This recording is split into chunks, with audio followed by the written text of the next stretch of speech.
to choose your side. Setting up. These are 9 points, right? Or are they 11? They're 11. They're 11. You give me a chance to rig the dice. Make sure we've got a 22 setting here.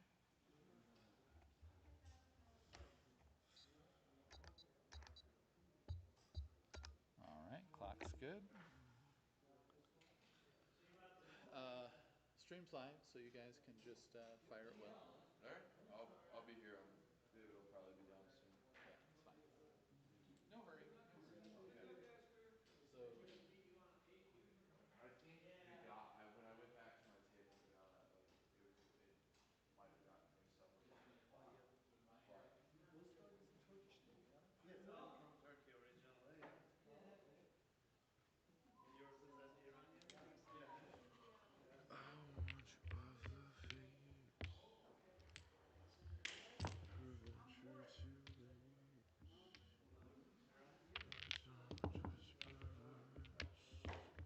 much of the fate prevent you too late? So just perverse. Come pick up this curse.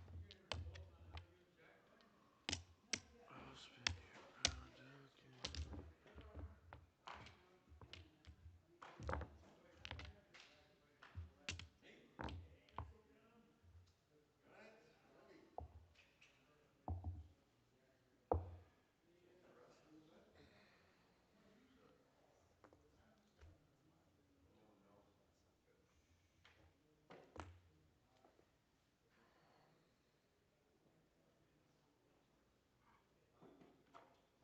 you round again.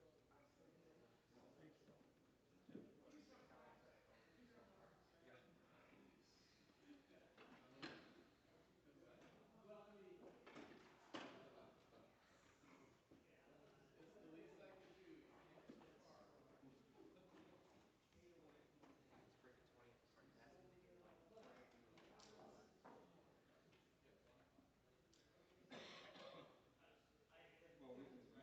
They got us on camera.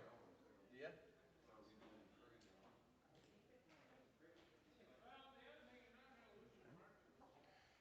That's what it is. That's what it is. You ready? Yeah. All right.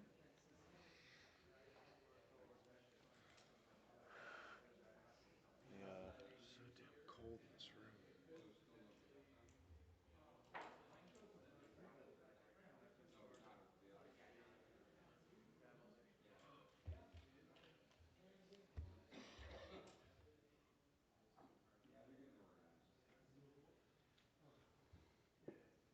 Oh, sorry. Take your time. I'm there now. The room's not loud. Headphones was in my, but the room's not loud. All right. So, die. Is it, I got what's the one. other? Where's the other two? I got one. Okay. All right. But they're both black, which is kind of odd.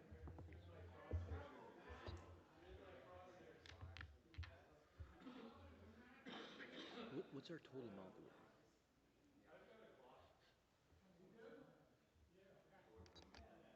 Sorry. For the side pool? It's 1,300 total. I think about 1,300 total minus John's 250. Let's do it 650, and then the extra goes to the winner. Some of the winner. Like 650. to the winner. We chop 650 a piece, and then whatever's extra goes to the winner. I think that's. I think we only have like an extra. Few dollars. No, I don't think. I think 650 doubled is too much because John's. It's like 1150, so we should do like 500 each. Okay.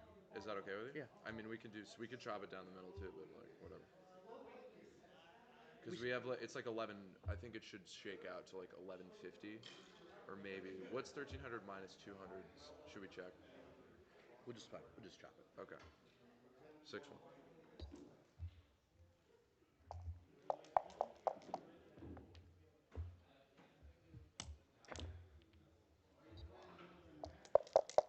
I like this board.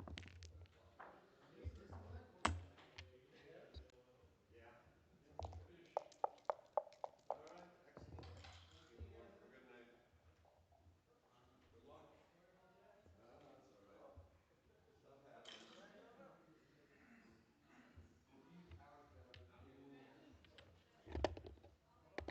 double? It's a double.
You can run, but you cannot hide.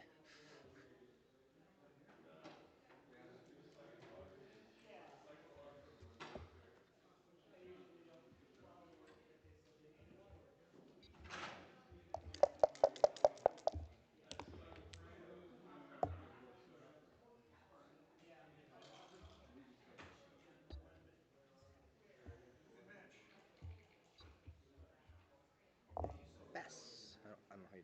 You press the. Oh, okay, same thing with that. Okay.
open with a 61, you roll double fives. I open 61, you roll double threes.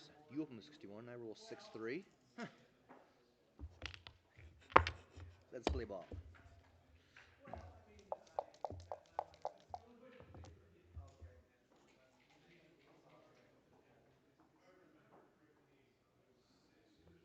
took care of my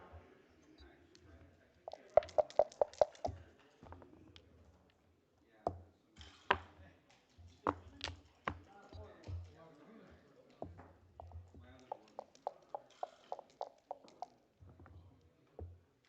Check.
Excuse me.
That's one.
know that. Okay. There you are. Hi. Now you're live. I have been commenting away, and I was commenting to the void, and Michael Messick came and said, you didn't read the sign, you didn't press the right button, which is if no one can see my image, then nobody can hear me. And now you can hear me. David Todd has played a back game. He's still in the final throes of a back game. And now the final throws are going to, the throws are riding on this throw, and it's a miss. Oh, darny warny. And David says, I'm going to save a backgammon. And I'm going to let him roll a double one or a double two to not clear that checker. And Bernard says, oh, I'm going to take two off. Thank you very much. Remaining with, looks like 8 checkers left on the board. And David says, shall I get backgammoned when he rolls 2 doubles in a row and I roll 2 and in between?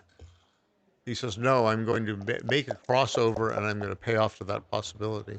Because crossovers might just save me a gammon here. He can only make one crossover, unfortunately. So he moves all the way to the 14 point. Doesn't want to duplicate 4s, and that's gammon right there. Because 28. that's a gammon there. So David has he had a good back game, and Bernard doubled him, and David scooped it up, and then Bernard was able to bear in and off without being hit, and he won a 4-point gammon. So he's 3 away to David's 9 away. It's an 11-point match.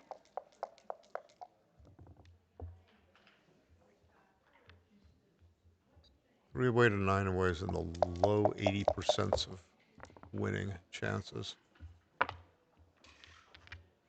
And now David is playing, he's playing a game where he might have a lot of checkers sent back, especially if Bernard rolls that. He hits.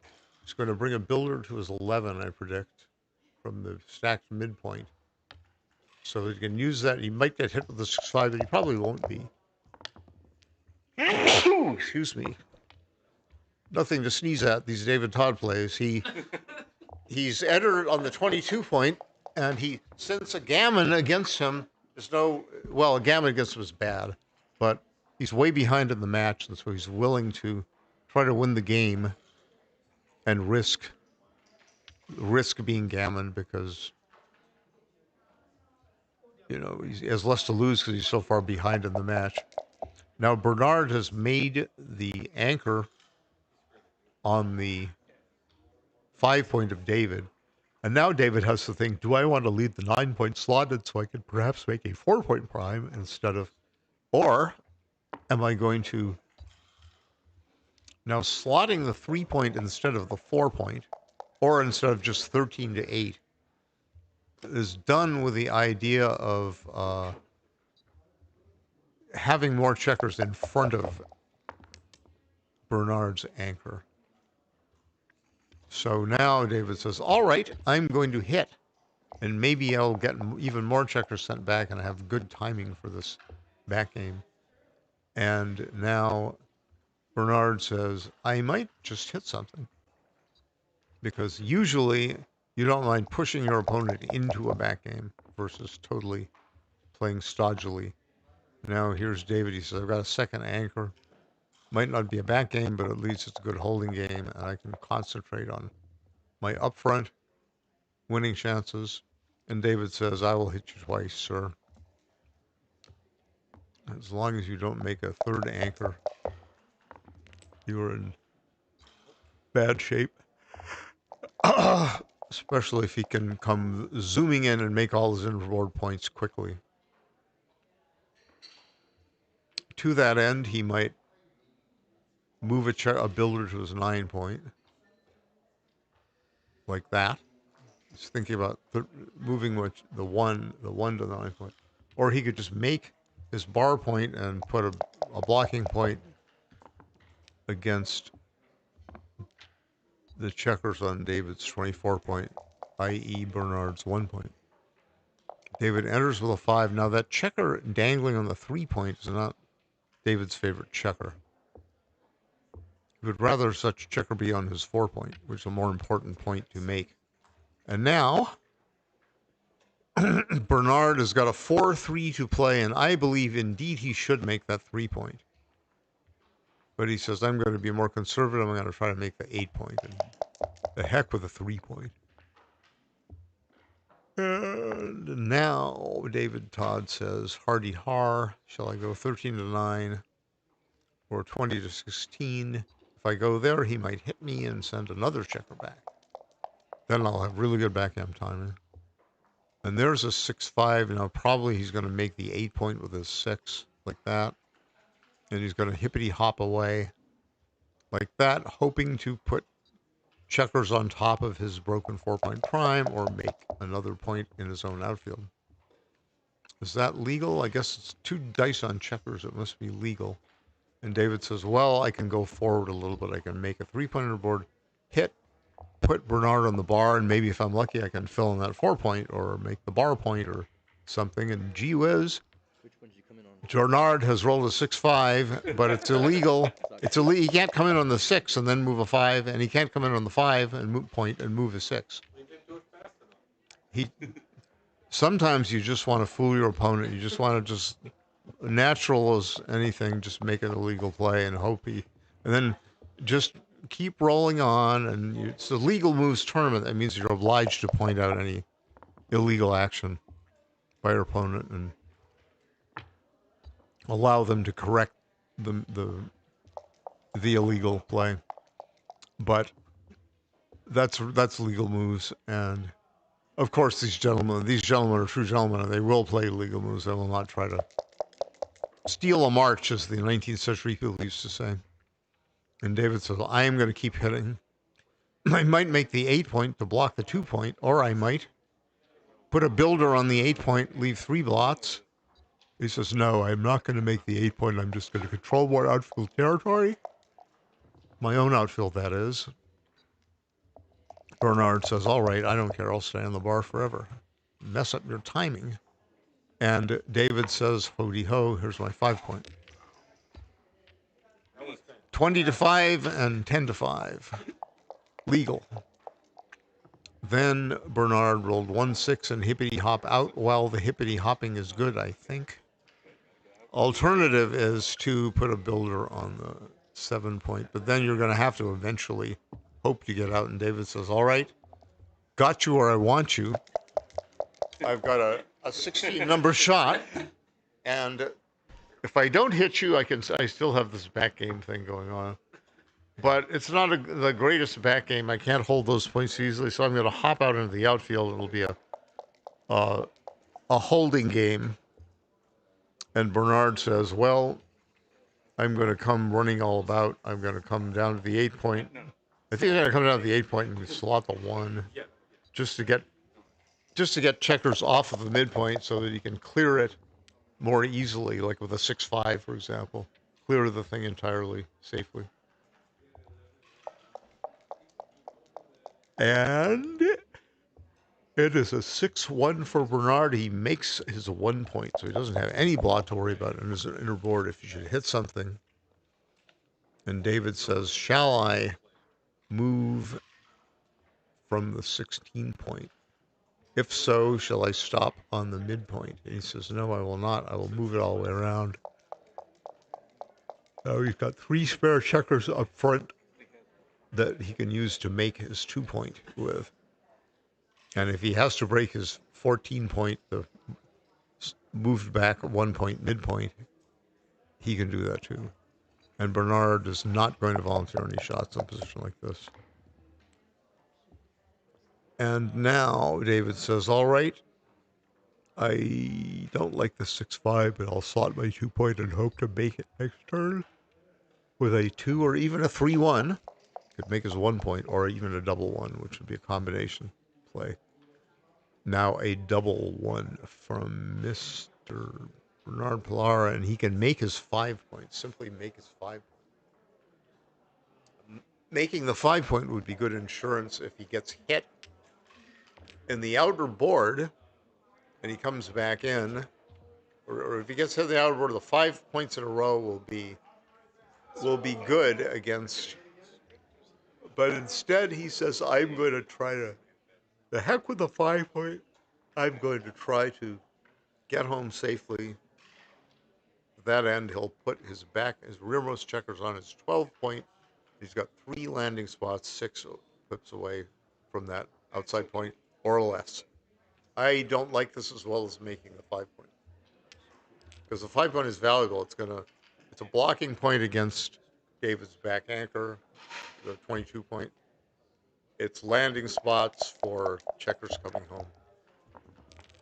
And now David Todd says, perish the thought of breaking my inner board. I'm going to leave a blot outside, and I'm going to make a juicy 5 point inner board. And now Bernard says, ha ha on you. Well, he's got second thoughts. He was hoping to hit that blot, but if he hits it, he's afraid of being hit back and then staying out a while, during which time, excuse me, David Todd rolls a 6 and then really puts a menace on him. Instead of hitting, he could just break his 8 point. But he says, I'm going to hit, 'cause now you have 3 checkers beyond my 5 point prime. And if you miss the return, which David does not, I cannot think of missing, and he's going to go 10-7, I think, because I think with an ace. Oh wait, no, 10-7. There's no ace shot. So he's got a 3 to play from here. Does he really have 15 checkers? Yes, he does have 15 checkers on the board. So they haven't lost one over the side and are looking for it. So with a 3 to play, David, you must go 10-7 and hope for a 6 very, very soon. And that's what David does. Instead of slotting his 1 point and risking a 4th checker back. And there's Bernard entering right away, and he says, all right. Now he could duplicate a 6-1 to hit outside and to exit the spare back checker, 23-16 or 22-15 hit. So I think perhaps he should have done that. So there's a juicy 6. And where's the juicy 5? Well, you could juicily. Oh my gosh! He says he's considering this and he's going to reject it. I bet. Maybe he's just playing games with us to make us sit up and take notice. The good part about this is that if Bernard Lara stays on the bar, which is almost half the number, 16 out of 4, chance out of 9, essentially, right? Then David says, aha, I can remake my innerboard points, and I could hit, and et cetera, et cetera. But David says, finally, that 5 point board and prime is too much. So he is, who's talking now? Bernard hopes for a 6 to escape for good and all. But no, a 5-2 is good, though. A 5-2 makes the 3 point on his head, as they say. Point on head, people say. Paul McGrill never said point on head that I know of. And now, Bernard says, I'm going to hit the bury a checker and hit. That seems like a good play because it gains time. You know, it's impure or whatever. He's thinking he could leave the 2 point slotted and hope to make it, and then close out and win the game with a doubled gammon. But the trouble with that is that there's trouble with this too because he's got a 5 point prime.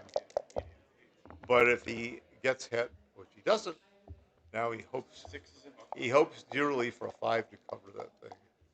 If not, he will take a 6, and there's a 5. It worked out. I'm not sure that was the right ace. Maybe 7-6 is better. Now he goes 7-6. 6 of one, half a dozen of the other. And there's a 5-4. Oh my God! And he keeps a spare checker on his 5 point. It's 5-1 instead of 4-2. And there is a double boxcar for Bernard, and he's hit a 3rd checker and borne off against a Your Honor. 5-point He's board, out and now of he's order, Your rolled a Honor. Joker double 3 to clear his 6-point very safely. And David has 3 checkers on the bar. Now he has 2. He just got one in. And a doubled gammon wins the match for Mr. Bernard Pilara.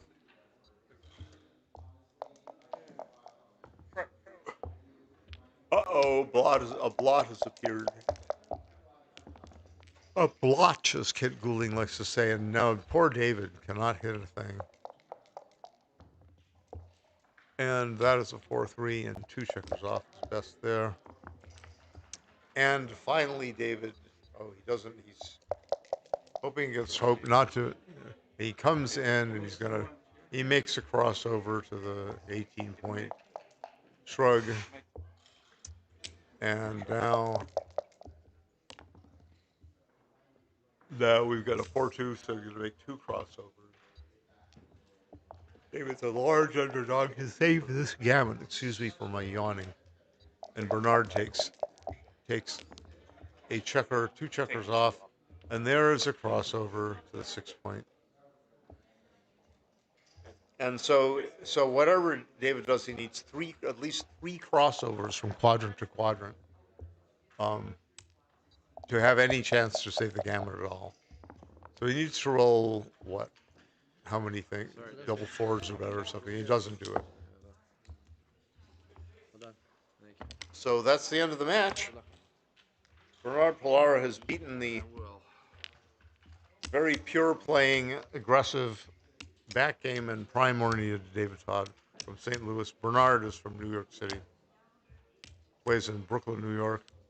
Not too far from where my little sonny boy lives, who created the character Bop the Baboon for the Backgammon Gourmet, in which David Todd was a co-author. I think David Todd, I'm sorry, he was only a co-author of Color Me Backgammon, or Backgammon Coloring Book, featuring Pip the Raccoon. This is Jerry Tansley with me from St. Louis. He knows David Todd well. David Todd is his compatriot. Yeah. There are few people who get as much fun out of playing backgammon as David. And he can torture his opponents by priming them and gammoning them, or he can torture them by failing to prime them and getting many checkers back and playing a back game. Or he could torture himself by accidentally losing a backgammon with a lot of checkers back. Or, having back game strategies just not work out. But at any rate, you're going to have to put on your best game if you play David, because he's going to challenge you with unusual checker plays. And if you haven't played back games or encountered an aggressive style like David's, you might make a lot of mistakes. David knows that. So it's always a fun match. So Bernard won St. Louis, didn't he? He did. In June. Bernard Pilar was first in St. Louis. He did. I think he's 24 years old, something like that. So Yeah, Jerry himself is 25 years old. yeah. Or so. That 25th year has been very rough. Right. I think you were born in the summer of my 22nd year. Something like that. I don't know if you were born in the summer. Or you were born in November or something. It was like the winter. It's the coldest day. What is your birthday? 1977, right? 77. That's right. What is your birthday then? It's January 7th. 6th? 7th. January 7th, 1777. Well, I'll tell you what day of the week that was, because Art Benjamin taught me how to do that. I was babbling about that on some other stream here.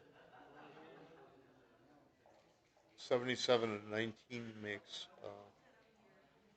96, and the day of the week, the day of the month is 6, so we got 102, and the month adjustment number is 1 for January and on leap year. So we have 103. We divide that by 7. We get a remainder of 5. And 5 corresponds to Thursday, January 7th, 77. I always thought it was Friday, but Wait a minute. All right. Do I get 6? Let's do it again. He's just having with me. So January 6th, you said, or 7th? 7th. Oh, 7th. So I added 6 instead of 7. I added a 6 Okay. instead of a 7, So, so yeah. it was a Friday. It was Friday. Yeah. Okay. Yeah. 96 and 7 is 103, and 1 is 104, and that's 6 remainder. That's 6 corresponds to Friday. So I did January 6th instead of 7. That's very good. Art Benjamin, Mathemagics. I think that's what the book is called. Published 1993. He's the resident mathematician, or the resident mathematician backgammon player. Yeah, he's pretty incredible. Yeah, he does. He's not here at this tournament, unfortunately. He's a professor at Harvey Mudd College in California. Somebody said to me, Harvey Mudd, he's a professor at some kind of rinky-dink college. I said, Harvey Mudd College is great for science and math. And it sounds funny, but the Women of Dr. Mudd, was that a Star Trek episode, something like that? Back in 1966 or whatever. Spelled the same way, M-U-D-D, but Art he's world famous for discrete math. Hey, guys. Breaking the 6 point, getting off the ace point, 5. Not sure. Not sure. I was doubt inclined it. not to. With the pointing numbers he has on me, I'm inclined because of the pointing numbers that I got to do something. At this point. I got to come out with a 6. You're always looking to do something. Well, I got to. So I thought that you made the right play, but that's only because I'm a lover of assets, whatever. Like I all understood. of the, I understood the concept. Sure, you put him on the bar, and if he stays out, then you gain time to attack him. Maybe prime him. Yeah, So I felt like it'll be interesting to see you had to have a lot go right feed. anyway. I thought you needed to have more go right with that So play. so than- we are than we are the here play you with made, David so, yeah. Todd and Bernard Pilara. And, Bernard, winner of the St. Louis tournament. Dave Todd, the St. Louisian. St. Louis. St. Louisan. Oh, St. Louis. Yeah, it's it should be Louisian, like Louisiana. yeah, but it's not Louis. If it is, I live in Louisiana. Louisiana was my babysitter in 1963. No, There's just funny. there's a comment here. Any more backgammon tonight? They're trying to get someone on the table. I hear inside. I think you playing tonight. No, I think I'm gonna try to play this tomorrow night. Okay. There might be a Grand Crystal Beaver match. That was a Grand Crystal Beaver match. Yeah, wasn't it? yes. Okay. Yeah. But they might get. I'm not something sure in they have there. any other Grand Crystal Beaver matches, do they? No, they're playing the one to the side now. Eduardo's playing David Wynn. I forget who Ray Fogo Yeah, is So Oh, Ray those- Ray is playing GL in one semifinal right now, Right. and Oh, And right, because that's the buy. that's the buy side, and Bernard will play the winner of David Wynn and Eduardo Maciel, which is going on now, and we believe that Bernard and that match, the winner of that match, will probably play sometime tomorrow night. Yeah. They're probably not going to play tomorrow, that one yeah. tonight. So we're trying to figure out whether they're going to stream anything else tonight on this. Yeah, well, somebody. I mean, if you can go and lobby for it if you like. Honestly, Yeah, if we have to, it's all fun. Still to be determined for the people who are watching the stream on whether we're going to have more action. Jerry is known as the somewhat diminutive version of Paul Bunyan of the backgammon world. Paul Bunyan was a mythical giant lumberjack character for those foreign folk who don't know American folklore. Bunyan. And there was somebody named Bunyan who wrote Pilgrim's Progress. It's not, what was his name, first name? I think it's John. John Bunyan, that's it, yeah. so what do you guys think? Oh, think pretty. I just you have- you. I I had mean, the you dice. played pretty well. You were playing. Looked like you were playing the fours or something, maybe, Yeah. or the threes even. I mean, and David was playing a higher PR than that, as he always does, David because style. he just steers into that. Yeah. He doesn't care about what the robot thinks is right. Yeah. I mean, I thought. I thought the double five where you played bar to Yeah. bar to 10 and 20 to 15. I thought maybe you should have Made the 5. made the five and slotted the 3 or something. Yeah. Yeah. But I don't know. It's a more flexible game plan, and the 3 point would have been nice to have. Yeah. Yeah. And then you could concentrate on escaping one by one, or Yeah. waiting for another big double. Yeah, whatever. I thought that was more positionally appealing, because I forget what form the game took from there, but We got it. did he have one anchor or two anchors, or he ended up with two, right? Yeah, he ended up. I had Yeah. to he hit me, but I figure I was like, okay, if I get away with this game is pretty easy to break home. All I do is just make points. And that's what ultimately happened. Yeah, it seemed like there were some spots where David stayed back to try to create more contact, but he just didn't have the time in spots, and so he ended up compromising up front. I also just rolled like crazy. That helps I too. just I just rolled. Like when he slipped into the 3-4, I was like, now he's in the 3-4. Yeah, no, that Damn it! I gave him the back game. Like I shouldn't have. Like how could I do this? And then I just rolled 6 to get out of it. Yeah, there's a variation where you just don't leave any shots. Against the high point back games, Yeah. they're more frequent.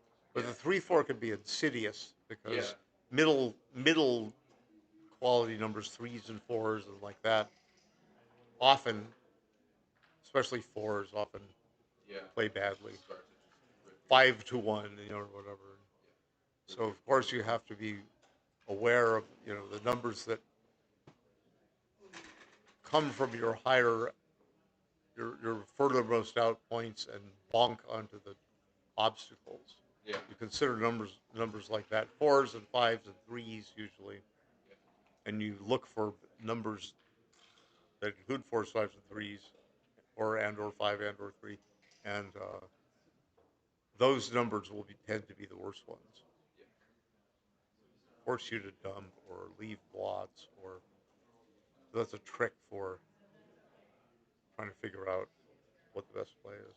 And also you want to be aware of the of your bad numbers. Let's say fours are bad, but you want to be able to play them without leaving blots. So then you might leave a whole bunch of fours that can go behind the anchors Yeah. safely. I think at one time you made a choice to maybe make an inside point or something, instead of giving yourself one more spare four, Yeah. and we were wondering as to whether that was right or not. Yeah. Because I think that was It was some kind of thing where the ace you played inside was useful. Yeah. But I made the ace. I saw it afterwards. 7-6 would have been safer, Yeah.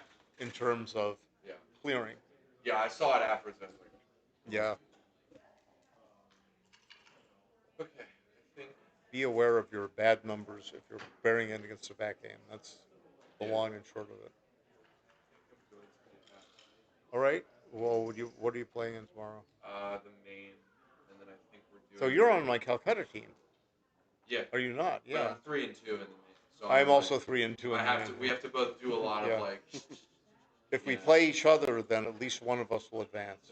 Yeah. Exactly. Hopefully me. But I wouldn't. At least I have a consolation prize. We each have a consolation prize. We play each other. Yeah. At least the Calcutta team member advances one more round. Yeah. But what do we have to win? Like several in a row before we have a prayer of money, right? We can do it. I mean. I've done it. I've won Yeah. streaks. I've had streaks. I can brag about some of the recent ones, but I won't. I won't do that. You're not going to hear me talk like that. I had a great streak. What do you think? 6-2 caches. 6-2. If it's 6-2, we can get there. We can get to 6-2, man. All I have to do is win 3 matches. Yeah, 3 more. Three more 9-pointers in a row. I'm trying to think of what. If cache I got St. these easy Louis. guys to play like Jerry, Yeah. But I hope you don't have to play me, because I got one loss. I'm trying to still win. Oh, you're above us. You're above us. For now. I mean, I'm probably gonna come down to your level. One loss. One loss. Yeah, that's yeah. Most of us will end up at your level. It's just when do we get there? Yeah, the crab's in the bucket. But yeah. There's the gold group with no Yeah. losses, and the Yeah. silver group with one loss, and then there's the brown group, Yeah. which Bernard and I are in. The kicking. Two or more. The kickers and screamers. The Walking Dead. Yeah. Right. Uh, The flailers. The in flailers in the non-illuminated Yeah. dirty closet or something. I don't know. Yeah. in the Chicago tournament, they you're not officially out until you get your fourth loss, Right. but you can't win with three, so and it can be a long time once you get that third loss before you can see any money. So Yeah. you're like, eh. Well, they say that the. No, I don't think so. I think they, like in the Open, for example. We're in the Open, all three of us. They on the schedule on the flyer. It says they played round 5 in the Open, and that's already been played. That started at 5 p.m. They're not playing any more ABT rounds tonight, but there's side events like the Grand Crystal Beaver, which Bernard just beat David Todd in, and they've got they've got Crystal Beaver matches going. They're going to look for someone else to stream a match about, but we don't know if there will be anything. I might ask if they wanted to. Yeah. Okay. Yep. You too.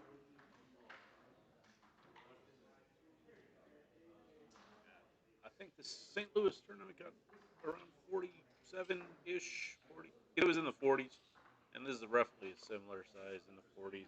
Yeah. So right. I remember. I went to St. Louis last year, and it was about the same number of participants, right? 40 something.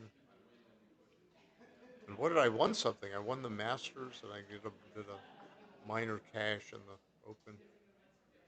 But I could have done better. All well. At least I won something. Think in the St. Louis tournament this year, 6-2 was enough to get money. Well, 3 more wins, I'll be 6-2. Yeah. All I have to do is get by, somebody. Yeah, right now there's 2 5-0 players.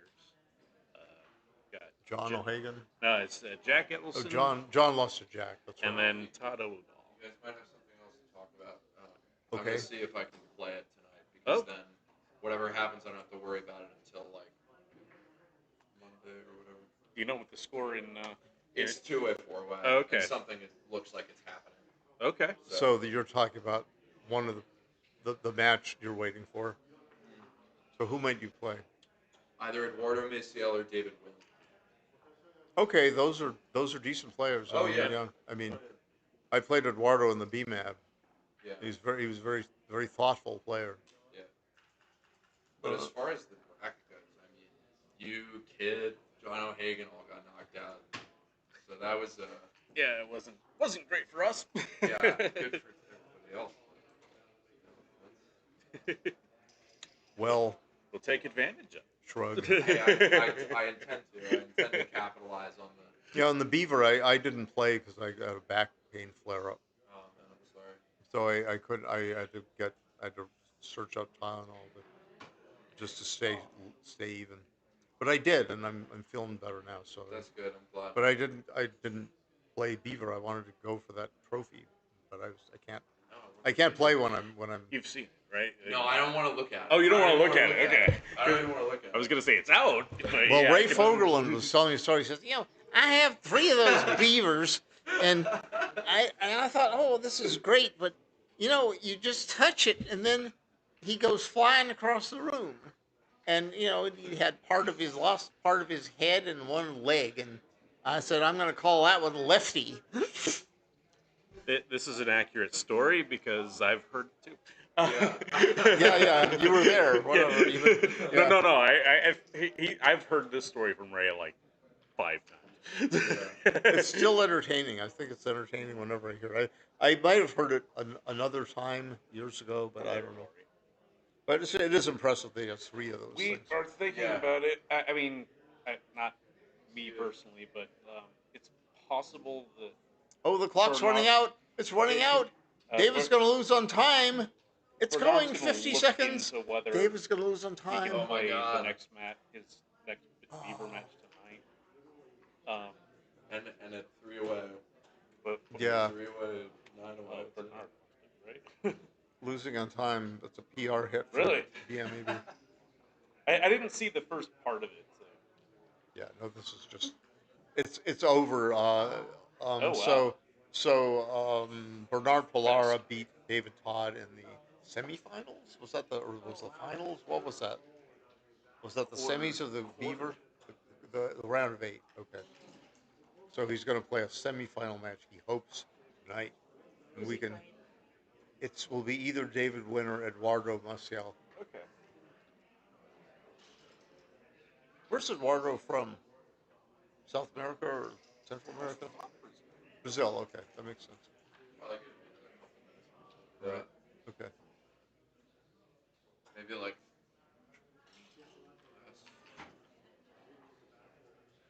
But I think I'd like to play something.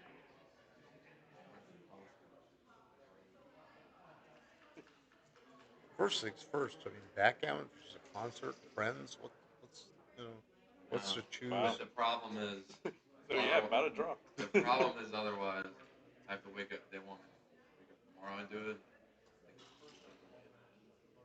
I'm like, if I get this out of the way now, whatever. I've been in tournaments where a late round starts after midnight, and I had to Right. play, and I was not happy. Yeah. Being a relative oldster, and an It's oldster in like the make sure he's very actually playing. yeah. No, you have to play. That's the way the schedule works. You don't have to come to this tournament anymore. But then I always would come back and I would whine for the moment and All right. lose my All match right. and then Sounds say, oh good, man. well, I'll come back next year anyway. Was that Rory here? That was Rory. He, What did I play? he 10 said million. he said you both played about a 7.5. Yeah, Oh really? that sounds about So I right. didn't see the first part maybe. That sounds about right.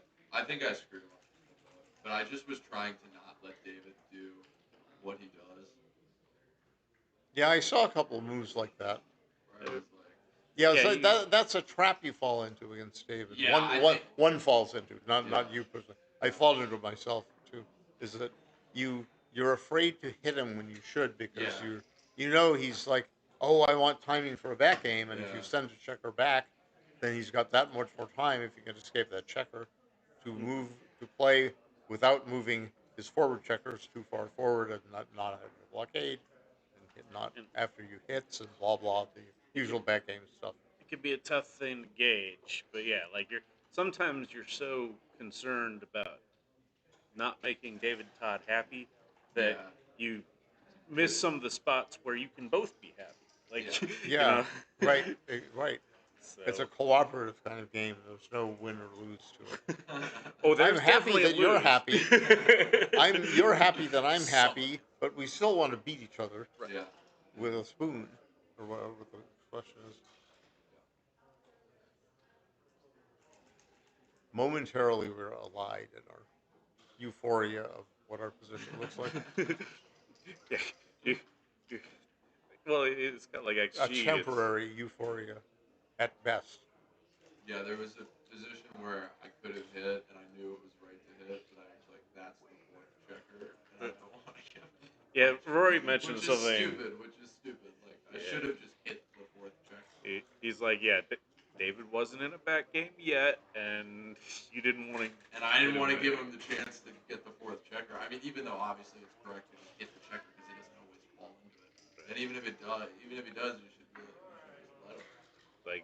let him. Like, let him prove to you that he can time it. Yeah, exactly. I mean, that's if he wants to. You know. So. Well, I like to. Oh, I find when I lose to David, it's when I miss a couple of those triple direct shots, and then he takes the blots that I could have hit, and he makes a prime with them, and Oh then I yeah. have to squat behind the prime and try to escape or try to not be gammon. Trying to get to another match. Okay. Oh yeah, Bernard, your time. Here's a fun button. Oh, I don't have that camera set up. We're showing all these buttons. The fun button You gotta check variation. in. Warn them if they want. Yeah, there's lots of fancy buttons on these things. Yeah, so Eduardo's got an interesting style. I haven't seen it. So he's a little conservative, but he sees a lot of. He doesn't miss too many alternatives. He doesn't. He very rarely doesn't see that a move is possible in the list of moves that you should consider. Oh dear. And he's I played him, and he played pretty. He got into some funky positions, and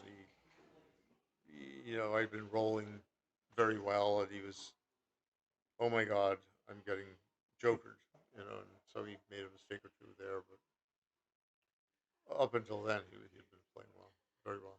So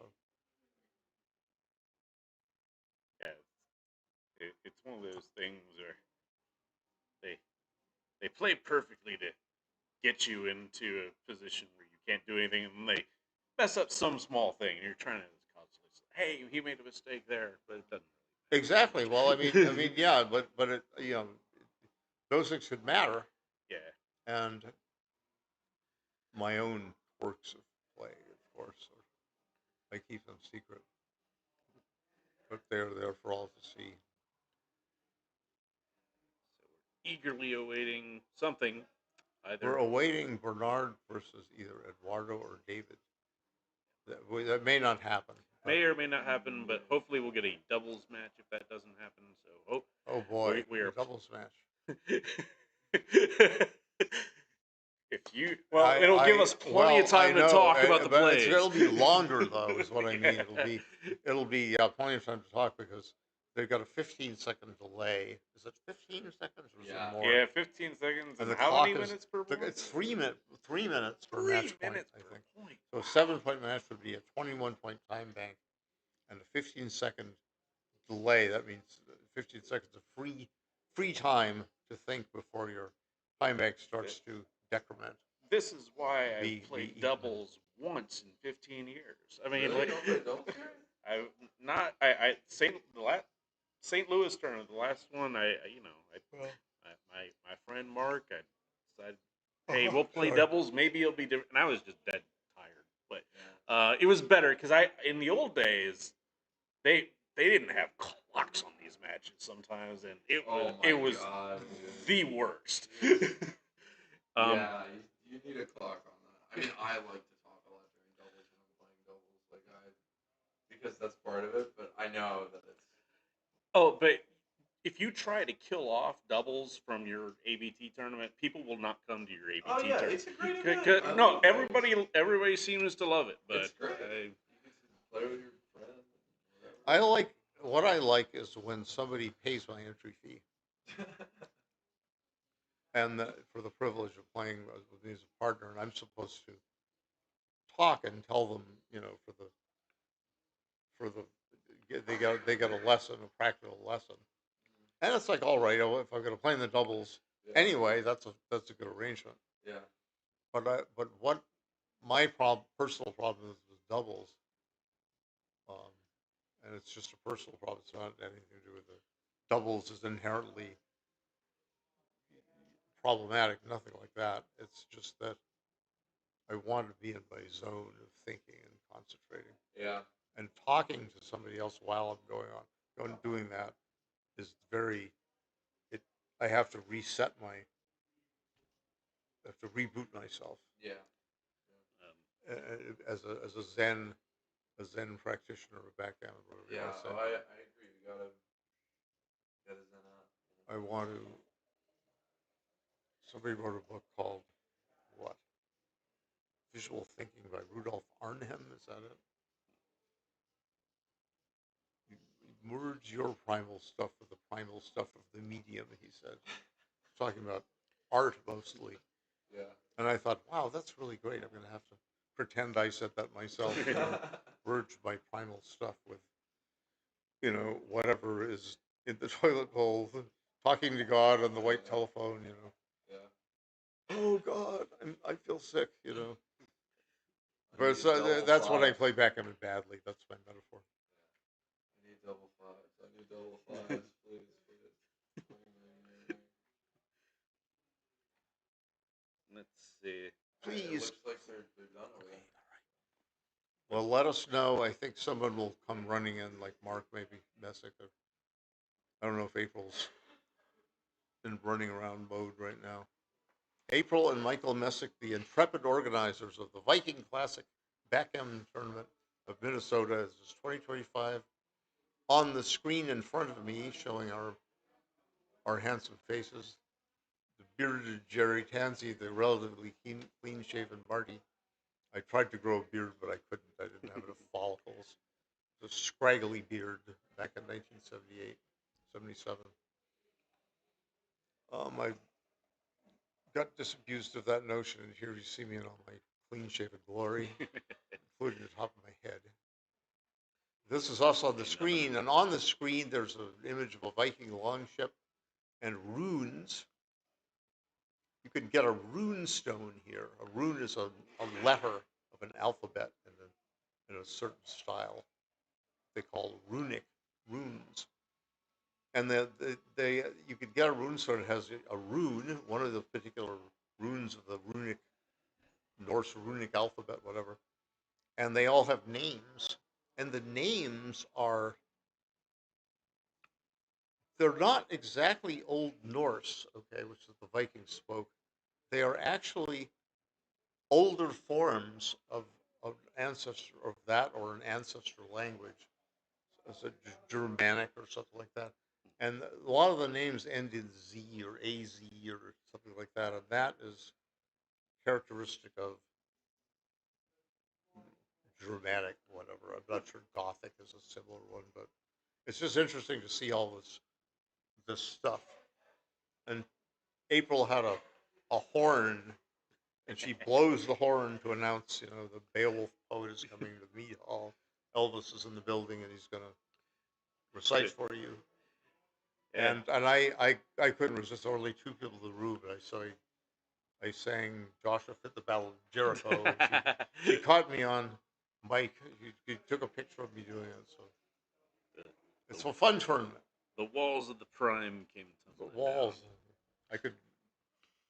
Hey, I do Weird Al lyrics, Weird Marty lyrics, Weird. but I haven't done it for. I've done a lot of that stuff and perform in the mirror at home.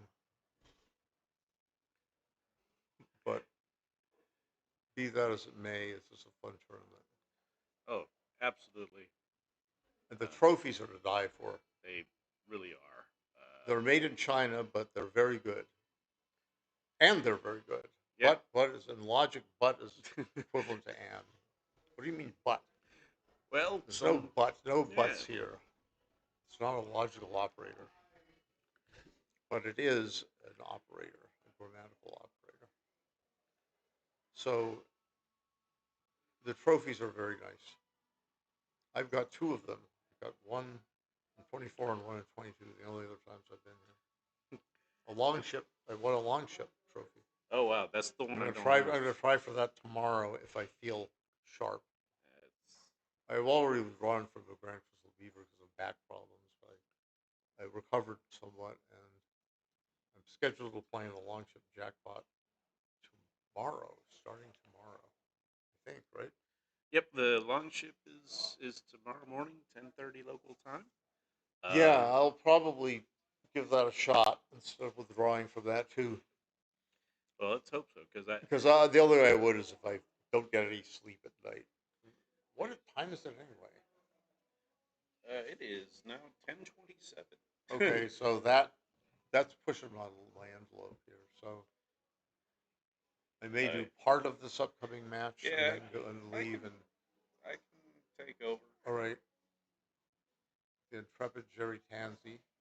because I need a little less these days. But yeah, the long ship.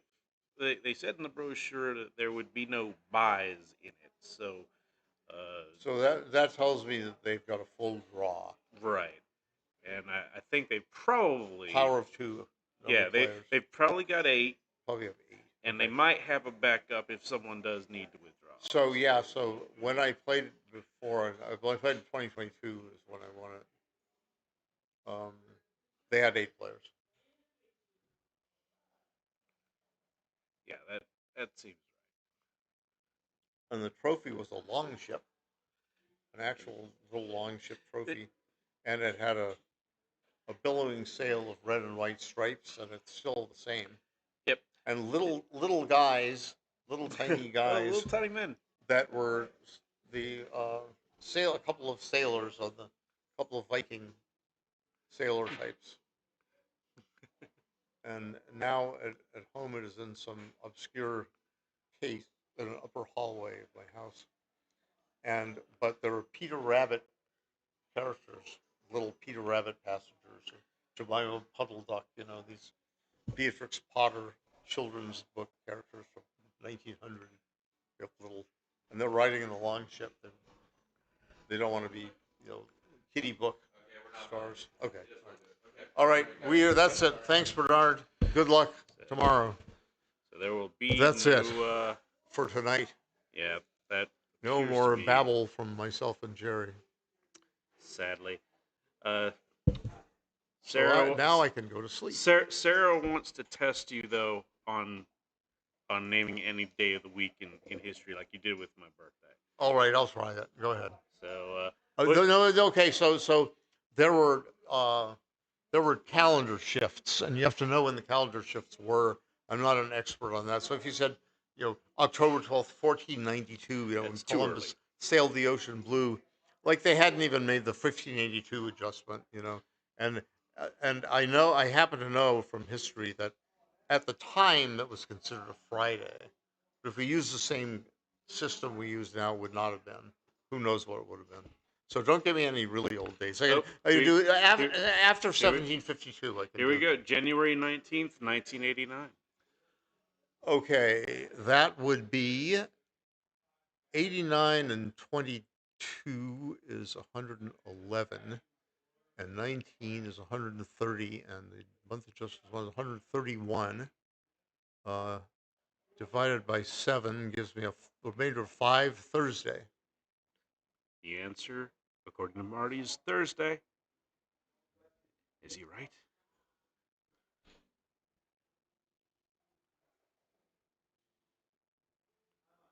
Let's see. It's somebody's birth date. I was already married by that date. Well, Google says you're right. All right. It's an infallible method if I don't mess the arithmetic up. Of course, you might have rigged. Sarah's impressed. Well, hi, Sarah. Oh, you're that Sarah. That Sarah McCandless. Yeah. Yeah, the Joker lady. Yeah, the Joker. It's an organization, Joker Gammon or whatever it's actually called. They make nice boards. They're just starting out. Sarah's giving you a free Joker tea. Oh boy, that's cool. Extra large, unfortunately, but yeah, I'll take it. Nothing enforced about I've got extra I've large, got it's a not I've my got thing. funny T-shirts. I should come. I brought a couple of them. I'm gonna bring them down. Well, I got it. I just got a Joker tee from them. I like them. I like the logo. Like the board. So got to check them out. Uh, yeah. Yeah. They look like they're very well made, and the price is a bargain price for well-made boards. Right. Yeah. I've played a couple matches this weekend on one. Seems great. So. I've got a lot Absolutely. of backgammon boards. It, and they've got like a smaller size one, like a more travel size one, which Yes. sort of there's not really a great market for the smaller travel size ones that are good. So it's kind of nice to have to just That's throw a, in your car with you. that is interesting. I never thought of that because I'm always thinking of a tournament Right. size because that's where I do most of my playing is at tournaments, local or ABT, or hopefully international. Next year, I hope to go to Monte Carlo for the first time in my life. The tournament. Oh wow, that would be. Yeah, I, I want to make that trip sometime soon too. Oh, we've got action on the streaming board, but oh, we've got okay. we are So lowering the point value to maybe 7. that's just Michael Messick. Maybe Right. they're gonna have a doubles match. Maybe he's It, just it it looks like he's adjusting the presets, and presets are not on this clock, so he's got to do it manually, whatever he's doing. yeah. He's gonna. That's the big heavy style clock, Thanks, Sarah. which requires 4 C batteries, I think. And my own clock, the C batteries are long dead. And I thought, oh, it must require A or something, but I opened it up. It's C. I said, no wonder it's heavy. But I didn't have time, so I brought my smaller clock. But I like those clocks that he was using. Oh yeah, they're nice. What's I the brand? I forget the brand, but I like the setup where you can put the there cube it on is. top of the thing. Yeah, Yeah. that's really good because when you these days when you play, you often have a camera above so that you could record your match or somebody else is recording it like on the live stream. And you might have a baffle box on one side, and you have a clock, and you have a doubling cube. Yep. Seems like every year we're adding a new piece of equipment to the setup, and it's just taking up a lot of space. So anything we can do to consolidate. Right, and the position of the doubling cube, one solution is you have your clock on one side, you have the doubling cube on the same side as the clock, but not in the center, Right. sort of a little off center. And another solution, as Joe was saying, is you put it on top of the clock. But certain clocks are now suitable for doing so. Yep. They've changed the design a little bit. Put the button on the bottom of it. A couple Yes, other solutions I've seen is if you use a baffle box, you no longer need your cups, so you can use the cups as a stand for the cube. exactly. Uh, That's a good idea. and then the other one Sorry is for yawning. and there's another one where, as you mentioned, putting the cube off center on one side of the clock, but you actually put it on the trailer's side of the clock, or sorry, yeah, on the trailer's side because they're more likely to use it. um, Yes, it's cool. I mean, I like, somebody built a whole cube tower, mm, and it was really nice. It was really well made and well thought out design. And I forget who it was. It's, things keep going in and out of memory, and I have to, I'll remember it if I see it. But oh, I should have taken a picture of it, and then I could reproduce it with some minor change, so I'm not violating his patent. Here we are. That is Tim Lawless. Tim Lawless. Who's the other gentleman there? That looks like Patrick Dowd. Patrick Dowd. That rings a bell. And looks like so it's going to He be was over here commenting actually before. The teams are going to be Ray Fogerland and Tim Lawless against Pat Dowd and Mark Kay. So that's going to be exciting because Tim is an avid, backgammon gambler type. By which I mean he's an aggressive player and he's not afraid to push the cube around. And Ray Fogerland is not afraid to push cubes around either. Yeah. And so they're sort of got similar personalities, background personalities. Right. And that's Tim with the cap. He beat me in round 1 of this tournament in the Open. Darn it! I'll have my way with him on this commentary. They're gonna stream us in doubles. Yeah, Yes, yeah. they are. And here we are commentating, or indeed commenting. Too No, late. heavens, no. Um, 2-6 from the bar, exclaimed Ray. You might hear him. The mic might be on or something. Mark Kay is from Springfield, Illinois. I just had dinner with a party including Mark and his wife. I forget his wife's name. What is his wife's Melinda. name? Melinda, that's right. Yeah. lovely people. Yeah. Mark recently won the intermediate or advanced division in Madison, the most Okay. recent AVT tournament. Yep. So he's coming off a good win there. I don't know a lot about his partner, but seems like a nice guy. And Yeah, Patrick. I don't know. I don't know Patrick really, although he was commenting before.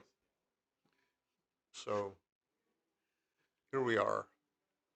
It should be fun with Ray in the mix. Ray Fogerland is a colorful player. oh yeah, He's about as colorful as his seminars. sometimes I wish we could find some way to like close caption his commentary during the match, you know, so you can see what they're saying while we're talking about Yeah, the closed caption software would mess up on it. some of his Rayisms and whatever accent and cadence. It's not. It's a regional dialect. It's a Western type of dialect, which has its roots in the Scots Irish from Virginia-ish and like that. It made it to Texas. It made it farther out, and there's variations and la la la. But Ray's got one of those variations. uh, yeah, Ray second all time on the ABT Yep, points list behind Niels Neil Kazaros. is first. Neil's played forever and has won a lot. And Ray has played forever and won a lot too, just not as much as Neil. What was I looked? I was like 15th or something myself. That's real good. Um, yeah, wow, something like that. And I edged out somebody who's no longer with us. Maybe Bob Glass I forget who, Okay. but maybe not Bob, but someone who's deceased, unfortunately. Uh, Oh, and now we're going to here board we view. come. That's Smiling Ray on the left with the beard. That's Smiling Marquet, also with the beard. So, yeah, rules for this is each side needed to have a bearded player and one clean-shaven player. That's right. Yeah, that's good. That's just like us. Yep. That's the rules of the tournament. Yeah, paired off that way, required. All right, here we go. Got about to get started. 7-point match. 5-3 for now. Ray's left-handed. They're playing with his left hand. And with his left hand, he made a 3-point with an opening 5-3 and a 5-1 split. That's textbook. We used to slot the 5-point in reply to even an opening point making rule back in the good old days of 1977. So now a 5-2 from who's on the bottom? Let's see. So Who's Mark is on. Yeah, so Ray's on the bottom Ray's on the because he made Ray's on the bottom. He made it. He made Right. Yeah, that's right. So Ray and Tim, Ray Fogel and Tim Lawless are playing the white checkers on the bottom. What was that? That was a thing?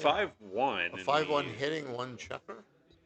It, Oh, yeah, it hit on the 3-point, yeah, 8 to 3, and then pushed continued on. to. So that I would sooner have made the 23-point with a 1 and down with a 5 to the 8-point. He got hit back, but he used that hit checker to make an anchor. That And was now, good. now it looks like Ray has the 18, so we've got sort of a mutual holding game. And Well, we got one number blocked. Now, good old David Todd has a problem with mutual holding games. Do you know what his problem with them is? What is it? They are too boring. And I think, well, at least somewhat interesting. But yeah, he's right. They are. They're somewhat easy to play. At least the strategy is clear. We do not use them to advertise our game.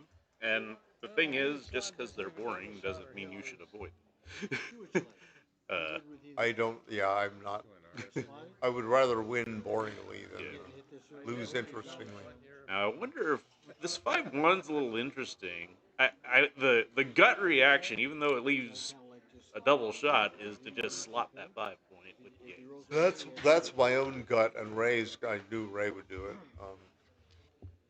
The alternative is to minimize shots by hitting on the 2-point. But this one keeps more things This in is- play for blocking. Right. So if they And miss, then got a that can be covered. 5-2. 5-2 does miss, and now all of a sudden, I think Black should Excuse me. assume that White's going to make the 5-point next, and now you really don't want that checker on the 23. Yeah, I know. So it's better to come out right, instead of the slot the 3 or slot the 1. Because slotting the 3 would strip your 8-point. You couldn't easily cover from your 8-point. You would slot a 3-point. And now, as you said, he did make the 5-point and also hit. And there were only 6 return shots, and I suppose he should come out. Yep. He doesn't want to go 8-2, but he says, "All right, I have to go 8-2, or else I'll get hit, maybe." And he just made a weakness a stripped 8-point. And he kept the checker back on the 21 point, and where it might get blocked. Here's the thing. He would have gotten hit, but the 6 would have been no good here. I mean, the 6-3 he just come out. And look at That's this. yeah, that's Yeah, sort of just my got to issue, just right? trying to disengage while he can. It makes a lovely little point in front of the anchor. Yeah, and notice that in Black's outfield, there's 2 strip points, and in order to hit that blot back on the Black bar point, the 7-point, Black has to break or at least shift either his midpoint or his 8-point. So he'll be a bit hesitant to do it unless he can also cover blot. And now They're gonna Mark and Mr. Mark K and pat down. and Pat Dowd. I'm sorry, Pat Dowd. They have put 3 blots in 3 blots that are board and are ready to cover them in Toronto. But Ray's counting the difference between the pip counts. 115 for White, 152 for Black, and that looks like a very fine double. Looks like a clear take though. I would take, because there's a lot of work to do to clear Right. it. I mean, You it would. can quickly make a board. I would say it'd be premature, but for Black's vulnerabilities in his board, he can kind of do one step in the process earlier. But it's a pass. Mark and Pat decided to pass, so 1-0 to Ray and Tim. And Yeah, I mean they're way behind in the race, and you know, it's all that stuff. They were way behind. Maybe not off the path. And for Mick, it's Ray Fogerlin and Tim Lawless versus Mark K and Pat Dowd. Mark and Pat have switched places now, so Pat is the one rolling for that side. And both sides are off to a decent start, developing some points. And White's got the advantage just because he's got a better inner board, and he's got builders well placed. They're having a discussion about how to play this ace right now on this 5-1. 13-8 is clear, and they've set up 6-5. The question is, should it be that or splitting from the back? What do you think? I'm actually not sure. I think I'm inclined to split, but I'm often wrong on it. Just because I'm inclined to actually make the play they did, Okay. because you activate a few numbers for them as jokers. They do have 10 checkers in the attack zone. And 5s and 6s are really bad. Yeah, and this way they give themselves more of a chance to move up front, and that can be valuable, such as this roll.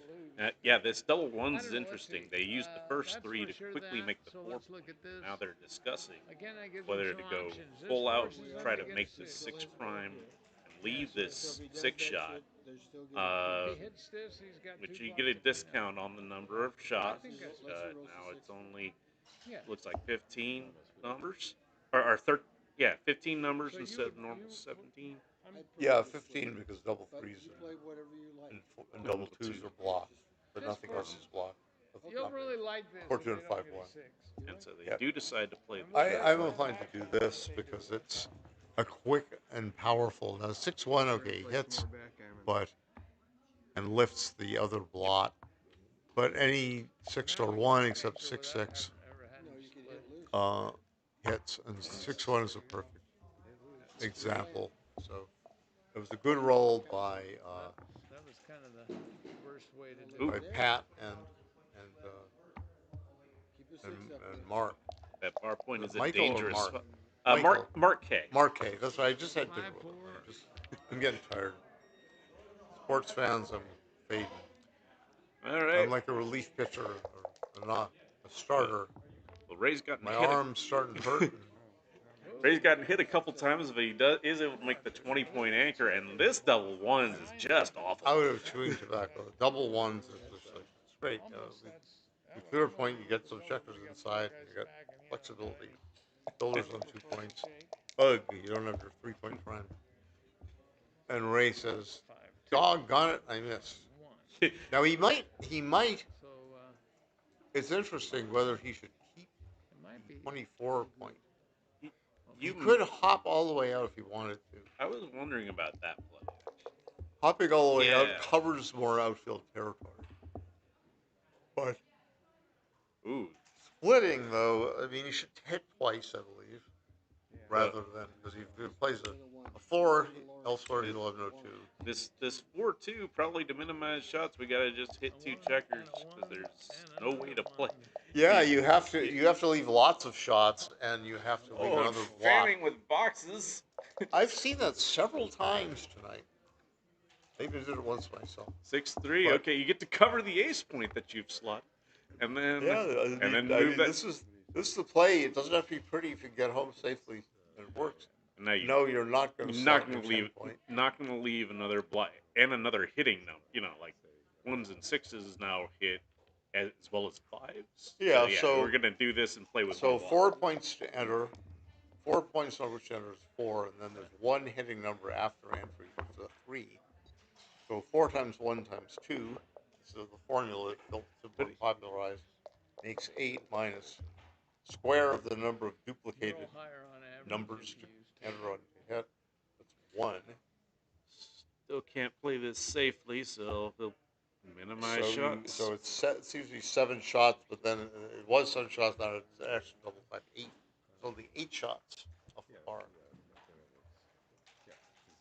I didn't discount. I don't think I did. But now that was a bad number 5 or for. a 7. I'm not, So if I had I'm all not sure my why money they on the chose this instead of slotting pass the line, 4. With that They 6-4. couldn't. They couldn't. Oh, they I think that they played a. Oh no! Where were they? They were on. They were on the 10. They were on the 10. I don't. Or I the guess 15. they badly They're wanted 15, to so- reinforce. Yeah, the 10 of white. yeah. I guess they badly And wanted then to the only other reinforce. thing would be to come out there, but we want that to if Keep they're the bringing keep anything the down. third So I checker think on the 7 point. So that's 2 Or 4. put a third checker on the No, 7. you're right. It was a 5. Now, a bad performance could lead to a cube here. Let's see what they roll. 1-4. He's gonna play 6 if to I'd 2. have come out, we'd have got hit instead of. That was a semi bad performance. Oh, Is it you double? came before. Is it bad enough? It might be. I mean, there's a variation where white slots the bar point with 6, a 1. 1, 1, 2, 1. Double twos. Says if you Yeah, hit double me, you twos, better that's a lot of cover that or stuff. return shots at you. That sort of game mode. We And there's a look variation at where 6s. white makes the bar point second just line, naturally, just so by waiting should and we just shake it? adding a builder here, a builder there, and then You're making rolling. the bar How good do you point. feel? Having What do slot. you got in the cup? Well, let me So see. I'm Oh, there's a unfortunately 2 I'm now out of You're a gas. Welsh guy.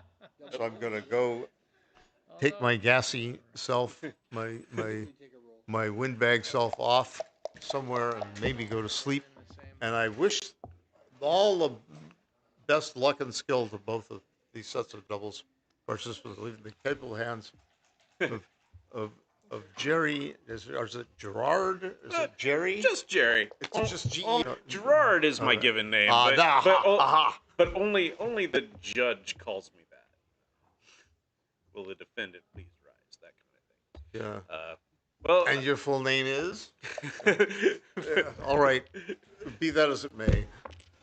all I right. will Good see night, you. Good Marty. night. That's a 4-5. Happy trails. Yep. Came in on the 4. All right. So Ray did not So, double, I and it's a don't good know if thing. we're supposed to do It's something like that. You could come on a 5 and Patrick Or it and could be a Mark 4 have or a 5, gotten like or you that. could pretty come much in on a full 5 and freedom play the now 4 in. with No, you the got back this. checkers and You sent gotta get another one contact. back. I know, I'd rather stay back like you do. And they What? Okay. appear to be Where was talking the about zero? whether Starting to position. So if you came in on a 5 and played the No, I 4. came with. I don't want to. leave Why do you want to come in there? how to Okay. play this 4 5-4 from the bar. 5. Having Yeah. some discussion about do they want to leave more blots there. I think you probably Maximum do. 5 Not shots in when I start the next point. a lot of danger of getting pointed on here. Um, that now that is a fluid situation that could change, but now this 5-2 makes an board point and cleans up. I think Ray would like to roll an ace here. 6-4, making the board, staying back for the content. Here's Pat. 5-2 is a little icky. Just got to play it safe. Is that a 5-1? 5-2. So that is a sixth man on the 6 point. And 2-4, just going to continue to build the board and keep the contact. Pat looking for some small doublets. 6-5 will bring the 6 down, and he may want to stay diversified here to try to make points inside. So he'll play 6-1, which is normally not a play we'd see, but it makes sense here. Checker up. No. All right. Ray is out of front checkers, but he has a beautiful 5-point board. Let's see if Pat can play this safely. 6-1 is going to leave some indirects, probably. Well, here's the thing. He can play completely safely by playing 7-1-2-1. I don't know if you can do, but that is a lot of shots. You got three. You got eights, nines, and tens. So 8s, Leave 9s, or that. But 10s. what future is there in it for you? Now it's All 7. right. So I think I agree with this play. Gets missed with this 5-2. Stays back completely. I'm gonna have to compromise the inner board if you want to Actually, do it might that. just be right to go like this. And there is something like Actually, this better than that leaves most of the contact. Deuces Practice can that be a guy little again, move it unfortunate, here. but they often leave Not that many safe some places to returns go. from the bar. And 5-3, 5. not great. Uh, yeah, that doesn't get safe at all. We are, because if you bring the 5 down, you can't move it again. That's double shot. So we're probably going to need to put a guy on the bar, namely play 6-3, and then find a 5. And you get a little duplication of 3s if you play 13-8. So it's any 3 right now plus double 4s. And I think that's it. It's late. Actually, 12 numbers is not a bad price to pay here. So I don't see anything that's going to be really safer here. We need a 3 or a Big roll 4. here. Game's over if they miss. Game's over probably if they hit. Although they're probably too good on a fan. Here, in case he gets a 1. Maybe too good on some non-fans too. And it is a hit.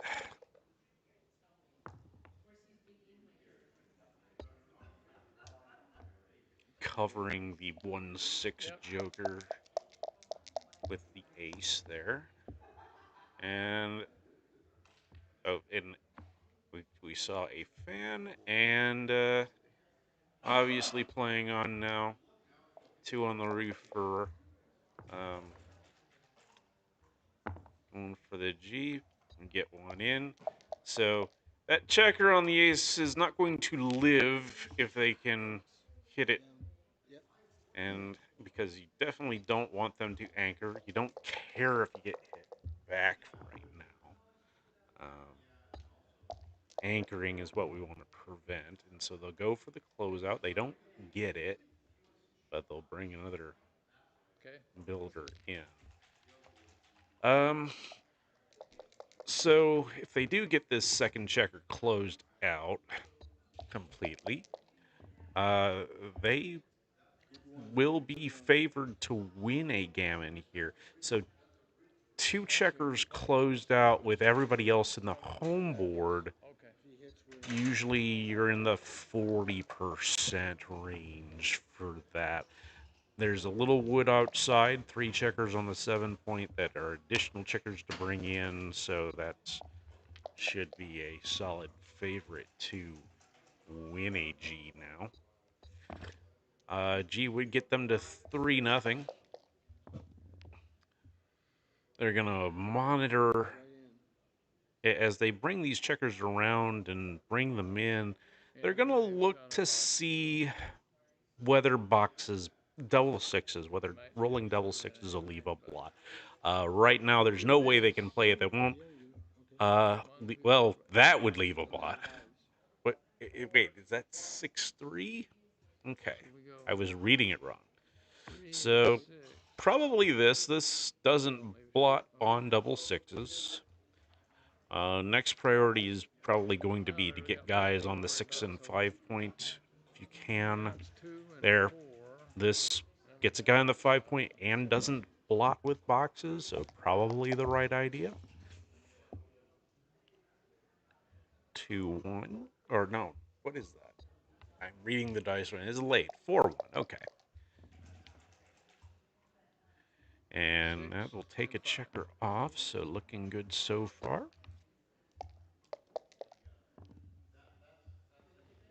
3-1. Gonna keep the board closed. Yep. Take another checker off. This Ray's doing great here. 5, 4. 5-4. Just gonna clear from the Take one off, back. but leave There it are yet. times when you would Checker, but we had clear from the 5 point and take a checker off. I don't think you need to A little here. better for a gammon, but you lose. It is a little less safe to do so. Sometimes it is worth it to do it, but I don't think it is here. 2 and a 6-2. 6. Okay. Pat's gonna want to get either to get in quickly and get around. 6-5 gets him in quick, so that could be a big help in saving this G. They're gonna have to still get on their horse though. 5-4. Don't waste any pips inside. Just getting a guy on the 10 point isn't a bad idea in case later you have to bear off with double fives or something like that. Probably would be a good idea for them to roll a set. All right, 2-1 is not the idea. Not got to be disappointed with that roll. All right, Ray's probably going to be off in at most 3 rolls. Let's see on this. Probably got to get 2 crossovers here. So you might need to burn here. The thing is, if you only get 1 crossover, right? So now you need 3. It's possible you're gonna have to roll big, but it's possible to get a checker off in 2 rolls with this without rolling doubles. And again, he can get 2 crossovers, and he should, because now he doesn't need a set to get off. And okay, so any 6 plus certain sets, and that's not quite enough. Gave himself the best chance he could probably, win 2. but 3-0. an undoubled gammon for Ray and Tim to go 3-0. Sometimes And it just really came down, in the end, it came down to that one roll. we had 9 checkers I here. believe it was 12 numbers to hit. they did it, in which they did, they were probably going to get 2 points out of it with a G. Oh, let's If they missed, they would have probably been doubled out. So okay. Just when we hit it. all right. So it's often happens with doubles teams. They will, if you lose a game, you'll switch out who rolls. It's not always done, but Mark and Pat are doing it so far. Neither one of them has had luck, and this is sort of an awful start. Now, Ray with this double ones decides to actually leave a blot instead of just making the 4 point, and that blot gets hit. Double fives back, really quite good. This can make the 3 point while keeping very good structure.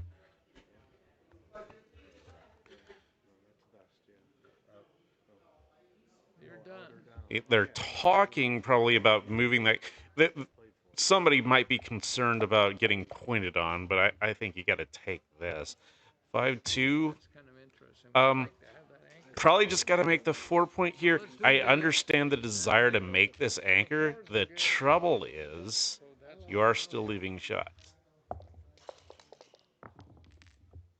And black is not terribly well poised to point on head there with all the stripped points. So, but they decided to take the anchor and that we did to them. get away with it. So now we once again have a mutual holding game.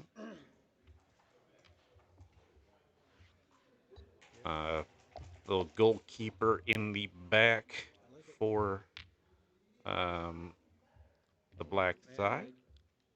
We can make And Ray has this well, this box is pretty gorgeous little double twos, point on them, but I it's don't think that's not perfect. Like the default play is for these types of things is to sort of make the 4 and the 11. The trouble is, of course, that you're leaving a blot on the midpoint to do that. But the blockade's probably worth it of that 20-point checker. So I think that's my play as well. 6-4 is rather awful.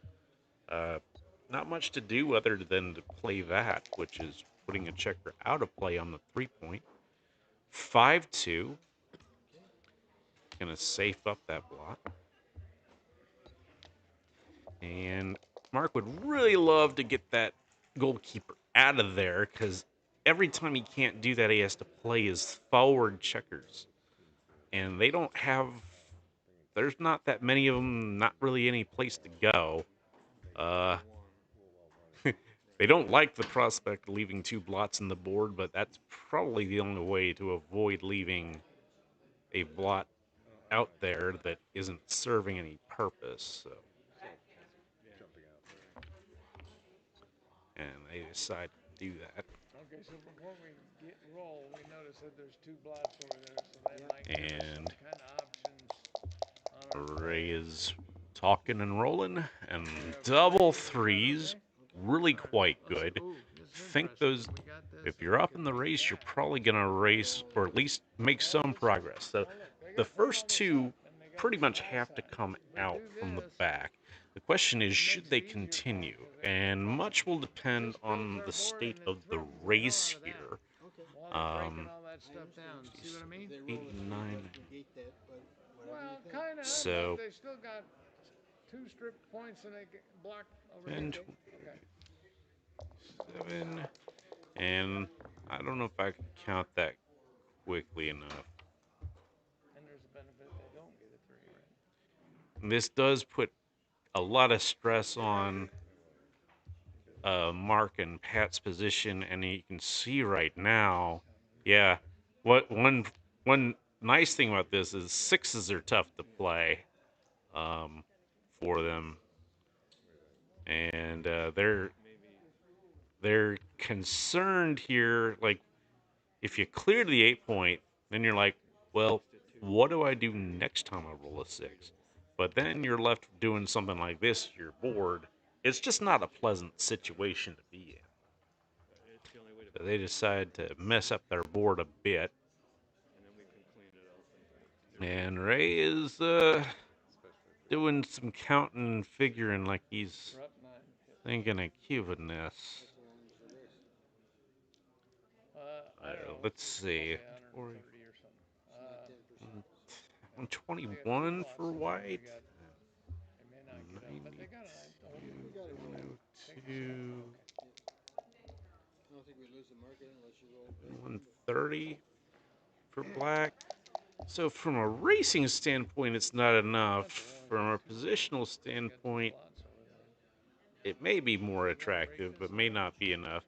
And this 4-3 immediately is a concession. That's a common. That 3 is huge, and just got to jump out with the 5. No choice there, really. Unless we can roll 1, right? And Ray's not going to be thinking about doubling this. 3-6. Not great, but it plays. 5-4, and he's gonna jump out with both of them, leaving just a 3-6. Didn't have to do that. 3-6. And there is the 3-6, and he'll probably have no qualms about hitting this because of the 2 blots in the board. And is a disadvantage of the previous play. 2-5 is actually one of the better ones. You don't have to hit, but you can hit and cover. And boy, those fanning numbers are interesting. Let's see what Ray comes up with. He's going to That's a pause. 6, a 4-2, so that's 11, 12, He's going to 13, take a 4, long 4, look a into 4, Mark 1, K's soul and see if he's thinking 16. about passing this. Well, I don't think he should, because, man, how would you like to fan on that? There are 16 fanning numbers. And Gammon's going to work both ways. 4-1 is a hitter. Now Mark needs a performance, otherwise Ray might be playing on. 5-3 anchors up. That is probably good enough to not get cubed anymore. Let's see. Ray's gonna look at it. Anytime your opponent's board is a little trashed, you always kind of think about this, particularly if you're shooting at something. But that 20 point does provide quite a bit of security, so it's not gonna do it. And this 6-3 doesn't safe up everything. So one option is just to move the guy on the 17 point there and you still keep pressure on the guy on the 6 point. Maybe. Okay. Maybe not. Now let's see what Mark comes up with. 5-3, not good, like at all. Terrible. Because you can lift that guy with a 5 or a 3, but then you got to play the other one and create more blots. Ugly. Ugly stuff. And yeah, they messed up their board at some point, and they're dealing with the aftermath of it now. So that was the downside of that earlier play to do that.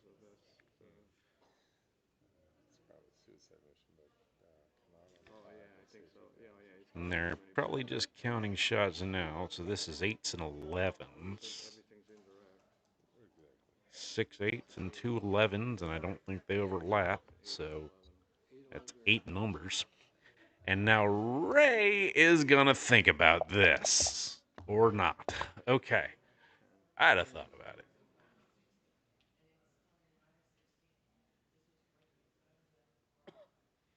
That's a pretty good spot for a sniper. He can just sit there, right? 6. I mean, I would have liked to. 6-4. So 4.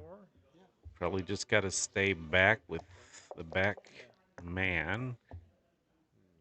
And Mark rolls a 4-3.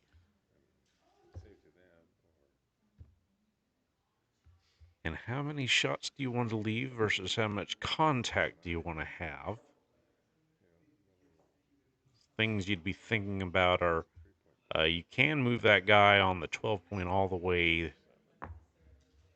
there. Now, this is an interesting play. It does create some outfield control. It's a little less dangerous than it normally would be because those white builders have overrun the 5 point a little bit, so it's harder for Ray to attack inside. And you are black is well down in this race, so they need to contain that checker. Um, this might be. This looks kind of nice.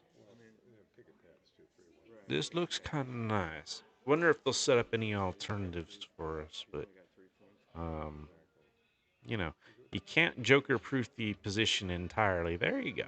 All right.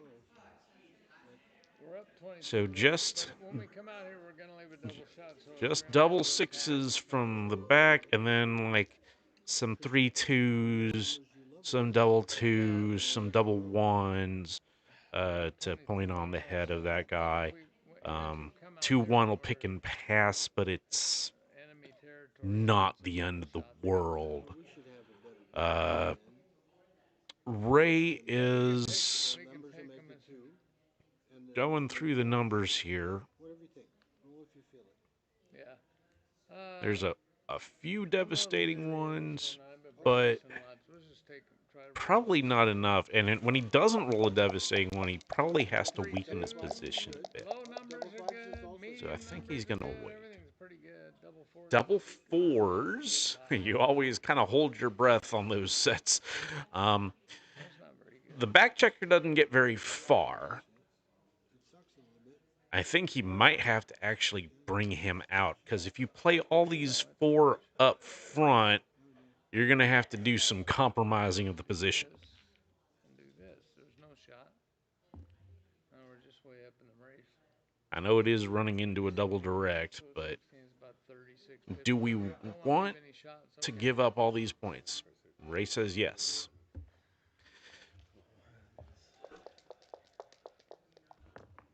We had a lot of good numbers there. 6-3. Now, all of a sudden, Mark and Pat outboard Ray and Tim, and so now the loose hit on the 4 point is much more attractive. And again, oh, this is relieving a lot of pressure. And Double fives, 6-4. Double sixes, 5-5. they played that awfully quickly. Not double This is forced, this double fours. Let's try this. Completely forced. And now we're going to see That was a little bit forced. how good Mark and Pat are at pinballing this. Are they thinking about cubing this? I don't think there are market losers here. Again, the race is very important. If you think about a sequence like Hit Fan, are they passing after that? Well, they're doubling this. Easy take. And Ray and Tim are going to have a discussion, and they're going to take it. Some numbers don't hit. Most of them do, but 5-1. gotta do some other stuff. There's a return or two here. And they decide to hit with Can you roll double fours? that. Well, I might be out of And they didn't take any time Do you see this? to hit with the 5 and then consider the ace. They just played it in one fell I can reach swoop. seven and two six. So I'm not sure about that. I can't roll though because I got 17. Ray and Tim checkers. not even going to consider redoubling anytime soon. I mean, they shouldn't with the lead 6-1 here. I just like to All get right, some they've room here. made some points. Ray's just kind of hoping to come in. I need a 4 or a 6. All right, here it is. 5-2. He can't do it. Now 6-5 is interesting.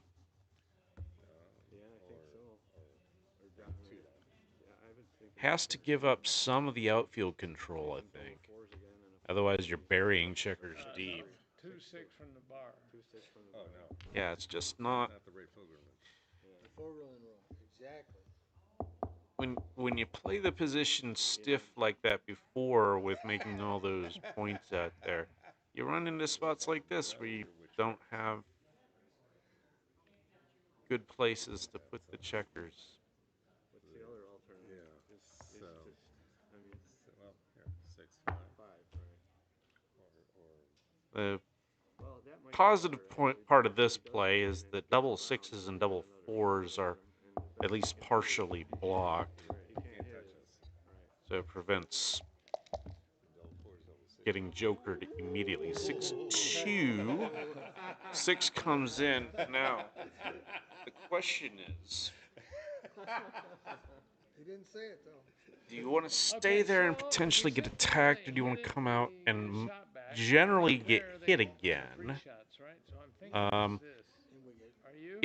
if black had more attacking numbers for the 6-point, you'd probably want to avoid getting pointed on there. But as it is, it's going to be hard for them to make the point on your head, and so they decide to stay on there.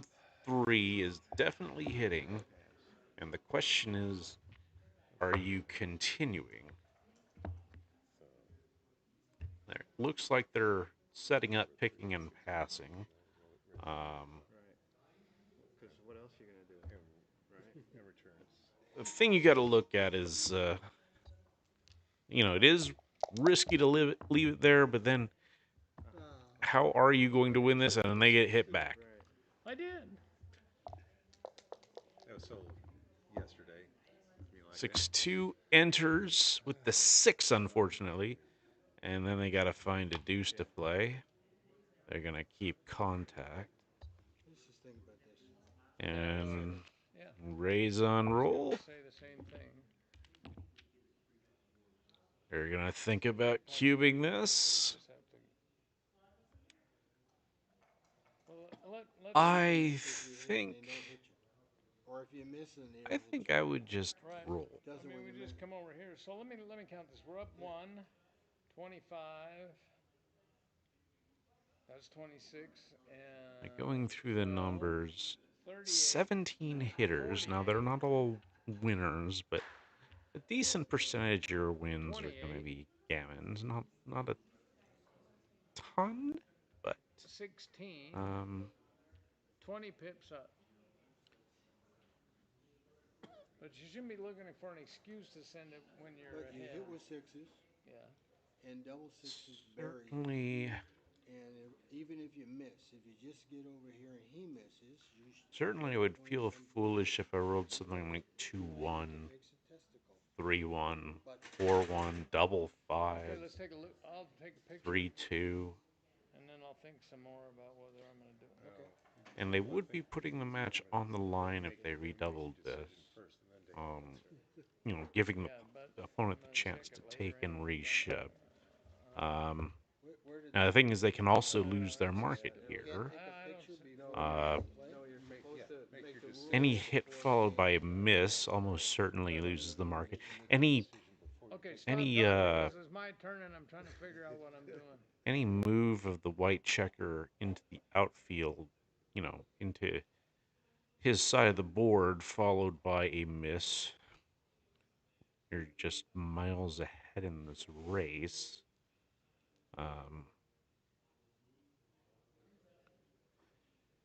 If a 4 cube is seen on the board, Mark would have Sort of like the ham. the choice between If we roll a passing 6 and going down or double 5 sixes, we nothing, can maybe gammon 'em, and I want to or taking and reshipping for the match. Because if they take a 4 cube, they would lose the match anyway if they lost. So Ray looks like he's rolling. I think that's my course of action too. 6-4 is going to hit and continue.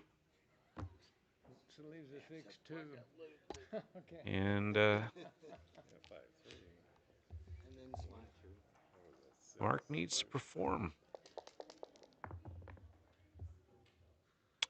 5-4 is about as bad as they come without actually fanning. Because it just eliminates most of the contact. Doesn't hit, and there's not likely to be a hit. 2-1 is the only thing that leaves an immediate shot here. I think Ray's gotta play. I think we have to.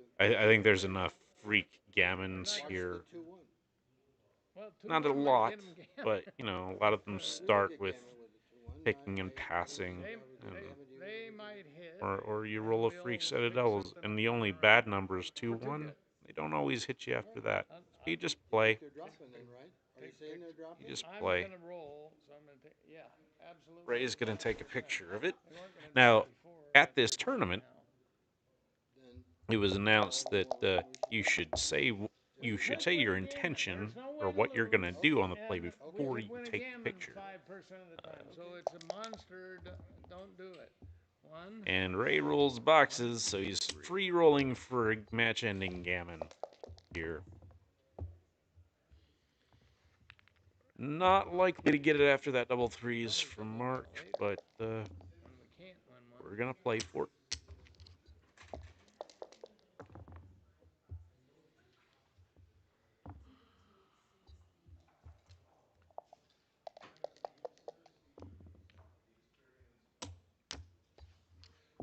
One more set, we could scare 'em. So it's likely going to be 2 away, 7 away. So 5-0. Ray's side will need 2 points to win the match. Mark and Pat will need 7. Unless Ray rolls a big set here, it could be over. And still could be over if Ray rolls 3s or better, or if Mark rolls double 4s. Double 6s ends the match. Oh my goodness. I never saw the Well, I never saw the gammon. You don't have to win very many as long as you can't lose. All right, guys. Thanks. 3 Sorry. games. Mark and Pat just couldn't come up with any numbers to stay in this match, and just kind of got rolled over. Well done to Ray and Tim Lawless. Ray didn't have to leave his seat. Didn't lose a point that match, so they'll be moving on to the next round of the doubles. I believe that's going to probably end our streaming tonight. And I'm getting the confirmation from Mike, so Thank you so much, Jerry Tanzi, for all your quality commentary this evening. I did my best. I appreciate that, and it was fun to do. And that will conclude our streaming for tonight. Tomorrow morning, starting at 10:30, we'll have the Longship Super Jackpot. Oh, lovely. I'm in that. Yeah, don't forget to get up. That's good advice for most of my life. All right. Say goodnight, Jerry. Good night, Jerry. Good night, everyone.